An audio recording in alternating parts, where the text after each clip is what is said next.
65 and 75 was interviewed. These interviews were the most poignant, mainly because these women had never had vagina interviews before. One woman had never even seen her vagina. She would wash herself in the shower, but never with conscious intent. She had never even had an orgasm. At 72, she decided to see a therapist, as we all do in New York, and, with the help of her therapist, went home, lit some candles, played some music, took a bath, and got down with herself. It took her over an hour because she was arthritic. But she said when she found her clitoris, she cried. This monologue is for her.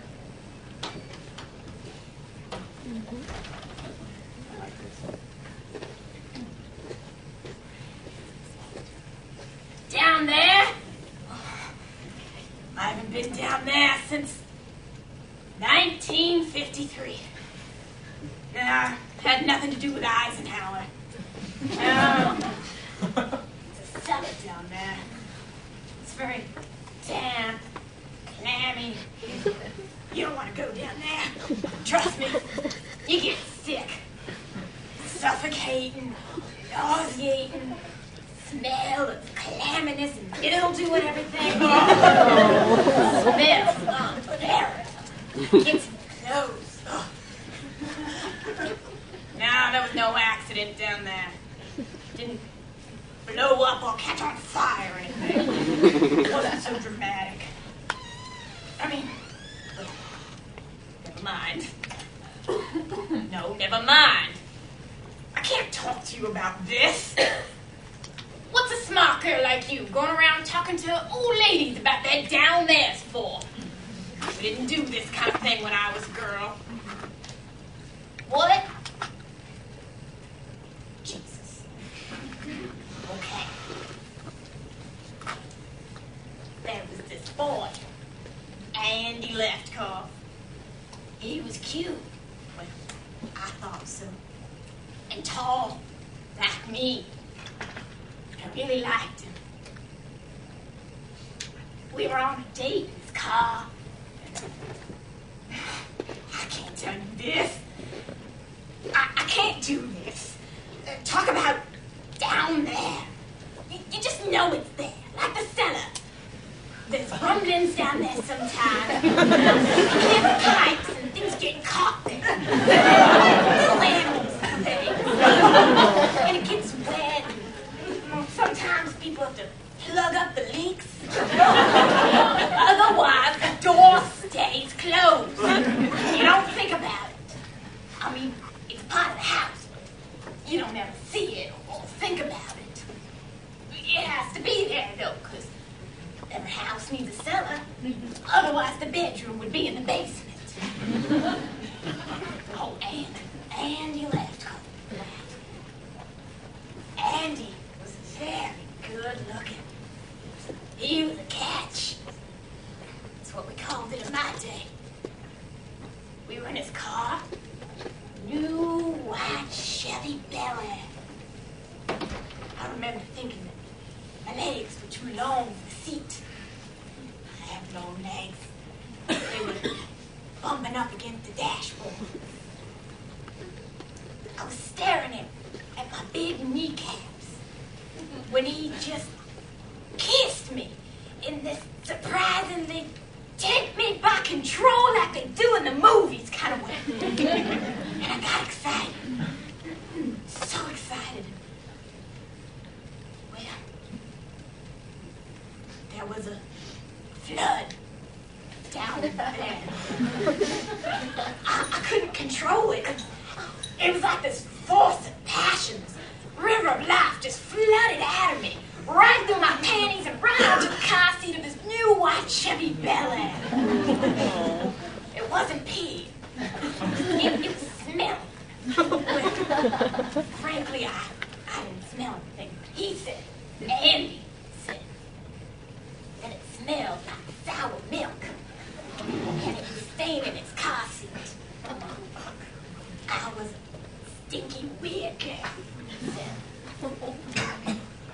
I wanted to explain that his kiss had caught me off guard. I wasn't normally like this. I tried to to wipe up the blood with my dress. It was a new yellow primrose dress. It looked so ugly with the flood on it. And he drove me home without saying another word. And when I got out and closed his car door, I closed the whole store, locked it, never opened for business again. I dated some after that, but the idea of flooding made me too nervous. I never even got close again. I used to have these dreams, crazy dreams. Now there will be. Why? Burt Reynolds. I don't know why. He never did much for me in life, but in my dreams, it was always Burt and I, Burt and I, Burt and I. It was always the same general dream. We'd be out at this restaurant, like the kind you see in Atlantic City, all big with chandeliers and stuff, and thousands of waiters with vests. Burt would give me this orchid corsage. I'd pin it on my blazer. We'd laugh. We were always laughing, Burt and I. Laughing, laughing, laughing. We'd eat shrimp cocktails. Big shrimp, fabulous shrimp. We'd laugh more. We were very happy together. And then he'd look into my eyes, pull me to him in the middle of the restaurant. And just as he was about to kiss me, the whole restaurant would start to shake. Pigeons would fly out from under the table. I don't know what those pigeons were doing there. And then the flood would come, straight from down there. It would pour out of me. It would pour and pour. There'd be fish in it, little boats. The whole restaurant would fill with my flood. Burt would be standing there, waist deep in it, looking horribly disappointed in me that I'd done it again. Horrified as he watched his friends, Dean Martin and the like, swim past in their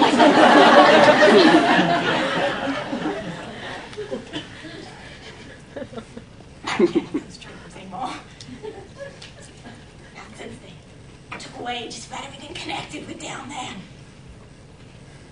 Moved out the uterus, the tubes, the whole works. The doctor thought he was being funny.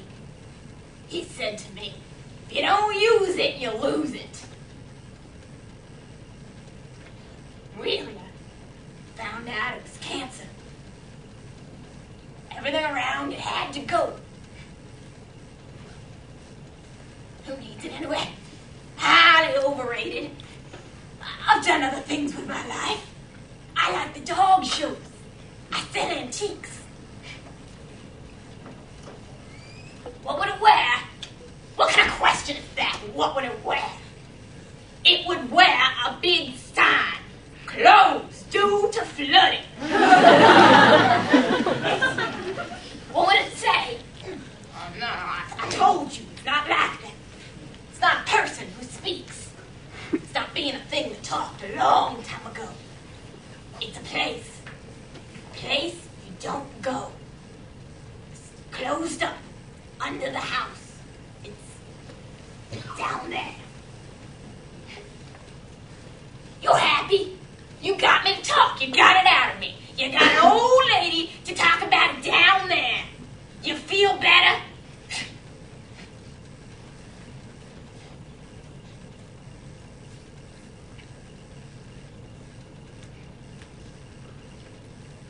You know, actually, you're the first person I've ever told about this. And I feel a little